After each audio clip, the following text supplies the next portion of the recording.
Hello guys, ছোটোবেলায় স্বপ্ন দেখতে যে যখন বড় হবে মাসে 50,000 1 লাখ টাকা ইনকাম করবে, বড় বাড়ি, ড্রিম কার সব নেবে। বাট বয়স বাড়তে বাড়তে সেই আমরা বন্ধুদের পাল্লায় পড়ে সেই 10-15 হাজার টাকা স্যালারির যে গন্ডিটা সেখানে হচ্ছে স্টপ হয়ে যায়।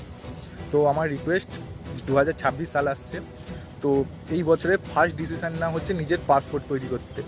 পাসপোর্ট করতে 3,000 টাকা খরচা হয়, আর 3,000 টাকা তো তুমি সারা জীবনে কত জায়গায় খরচা করেছো। যদি মেয়ে হও তো বলবো না আর, মানে ছেলে হলে তো মানে মাল বাড়ে গেলে তো মানে 3,000 টাকা কী বলবো, মানে ফু করে উড়িয়ে দাও।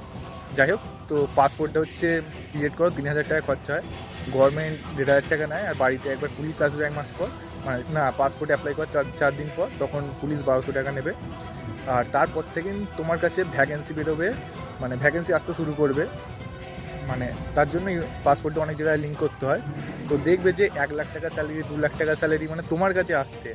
মানে তুমি এতদিন যে স্বপ্নগুলো দেখতে, যে মানে কী বলবো, ডিমোটিভেট হতে, জীবনে কিছু করতে পারবে না বা ভালো স্যালারি পাচ্ছ না, ভালো জব পাচ্ছ না, মানে তোমার কাছে এত ভালো ভালো স্যালারি, ভালো ভালো জব অপরচুনিটি আসবে, তুমি তখন বুঝবে যে আমি এতদিন একটা অন্ধকারে ছিলাম।